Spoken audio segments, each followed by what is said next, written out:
This program contains mature subject matter which includes strong language and explicit descriptions of child abuse offenses.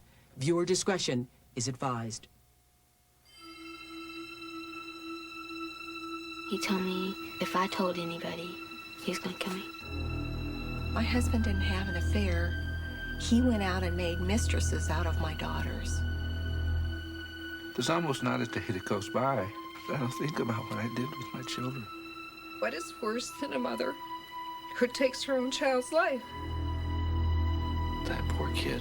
I really need to stop this. Why can't I?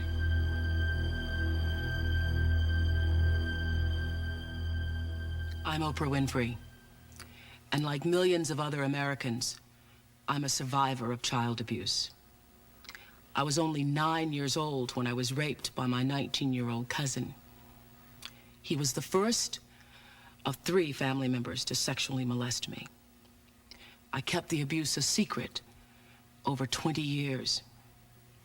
Every year in America, nearly 3 million cases of child abuse are reported. Who knows how many go unreported? We're here tonight to fight this national epidemic of child abuse and neglect. You're about to meet 6 perpetrators of sexual, physical, and psychological child abuse. And while their stories may shock you, they are frighteningly typical of the 7,300 cases of abuse and neglect reported every day. We hope the stories of these abusers and their victims can help all the children and adults among us who, for too long now, have been scared silent.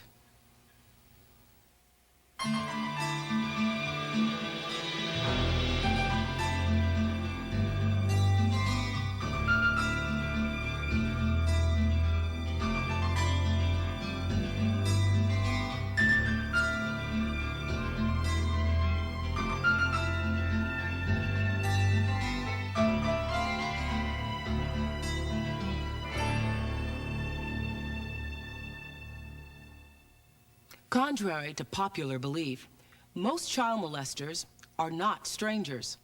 Practically all child sexual abuse is inflicted by a close family member or friend.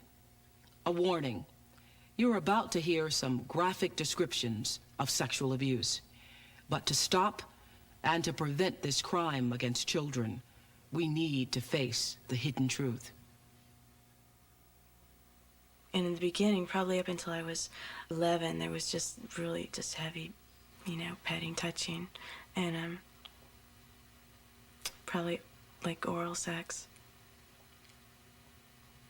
But then when I was 11 or 12, it started to become intercourse, and really frequently, maybe once or twice a week. There were times in my mind when I couldn't wait for her to mature more, to be ready for intercourse. But at the same time, I refrained, thinking at the same time that was, it just can't go that far. I can stop it before then.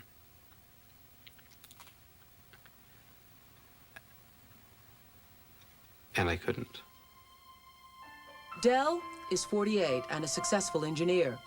He sexually molested his daughter Eva from age 7 to 21, and his younger daughter Bonnie from age 9 to 14. Like so many families in which incest occurs, they appeared normal from the outside. My dad was an usher at church. Mom was part of the PTA. It was really important to look good to everyone else because it looked so bad from the inside. I really don't know when a sexual attraction started. I know that teaching her to swim as a young girl, touching and feeling in a way that she didn't know what was going on yet. Once I realized that Eva would allow me to do certain things, then I could push her to do more, because her whole goal in life was to make Dad happy. I don't ever recall thinking of her as a child. In my mind, she was more an adult. I was isolated from my brother and sister. I felt really alone. So when somebody gave me attention, that is my dad, it was sort of attention that I needed and was missing, but also he had planned it that way. He planned for me to be needing that and missing that. He usually started out asking if we could go out for a date, ice cream, a movie, or something. And I always knew what that meant. If it was or something, I was in trouble. Then he usually would want me to be in a skirt, a change clothes, into something that was easily accessible to him, which made me really feel sick because I felt like a slut.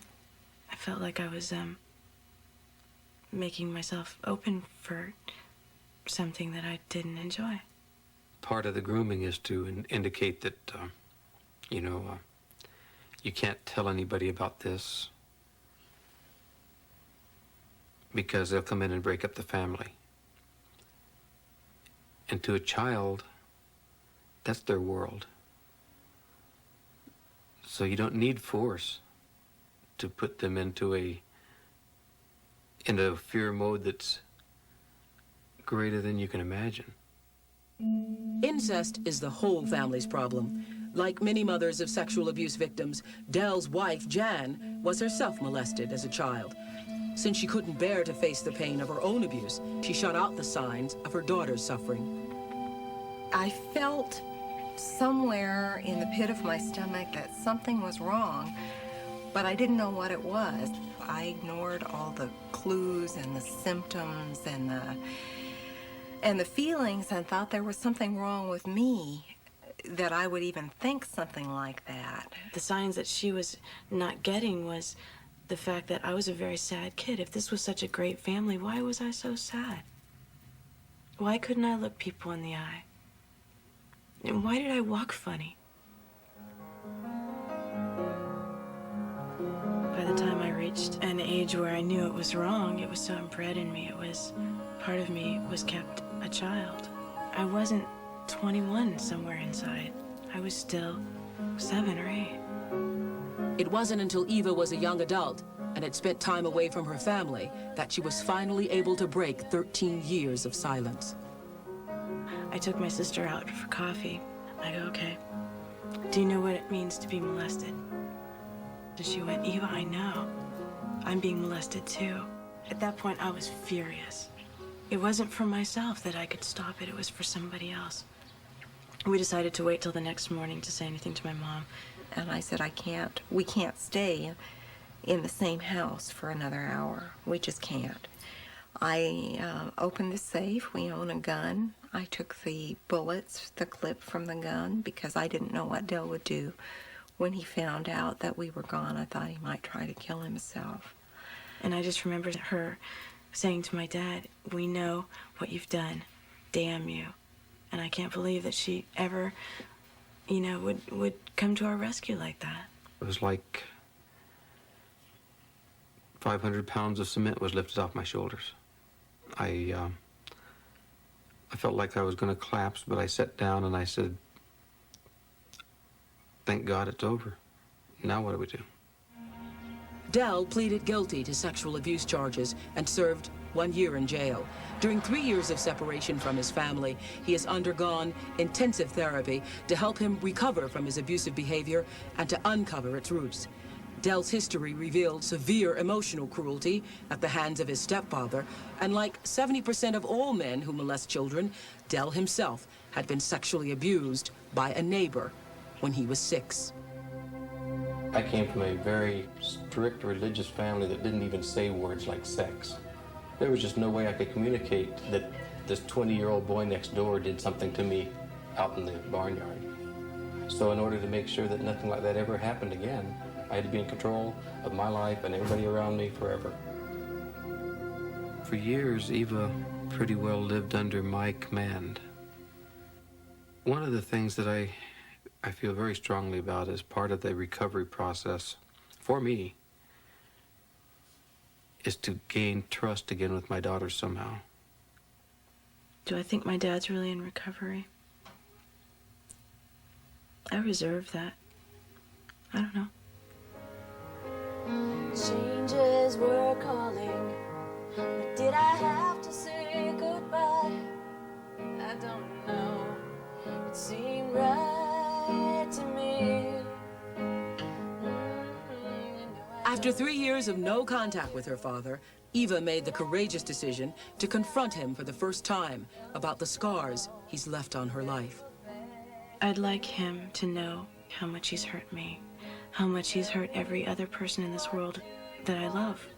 The damage that was done was to my self-respect, to my ability to have other people around me that love me.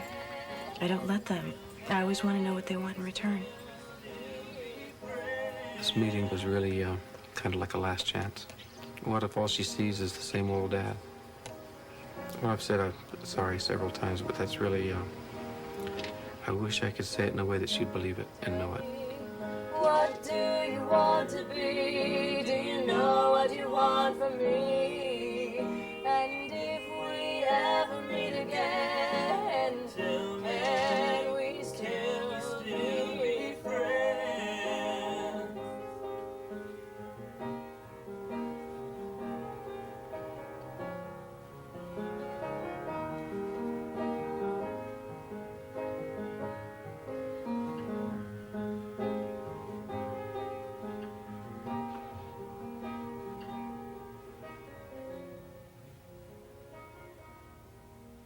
Seems like it's been a lot longer than 3 years. I have a ton of apologies. I mean, I don't know what you want to hear. I don't think that I want apologies. I think I just want some understanding. Maybe some rationality. There's nothing rational about what I did.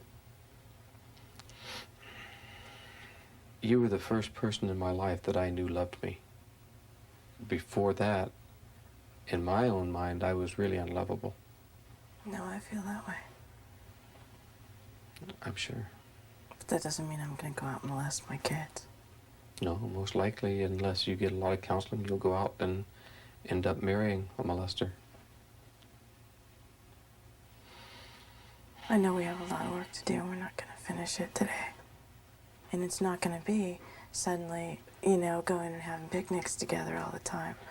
It's not gonna be like that. I don't want to,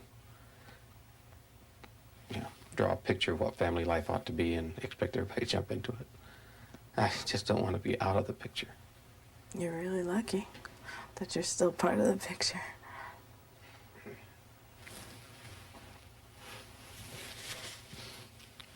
I knew this wasn't going to work out easy. I see you being very vulnerable, and my first reaction would be to want to take care of you and make sure you didn't hurt. And that's exactly what I've done all my life, and I don't want to do that. Well, we've all done our roles and taken care of each other in the areas that we learn how to do. Well, I don't like the one I learned. It's difficult to understand how you can love someone so much and do so much damage to them. My daughters had something taken away from them, and it was me that took it away. I would say to anybody else who's like my dad, who wants to do the things my dad did, I know you have problems. Don't take it out on your kids, because it's not their fault. You know, don't create this hell that you live in for them, too. If you or someone you know is involved in a child abuse situation, please call this toll-free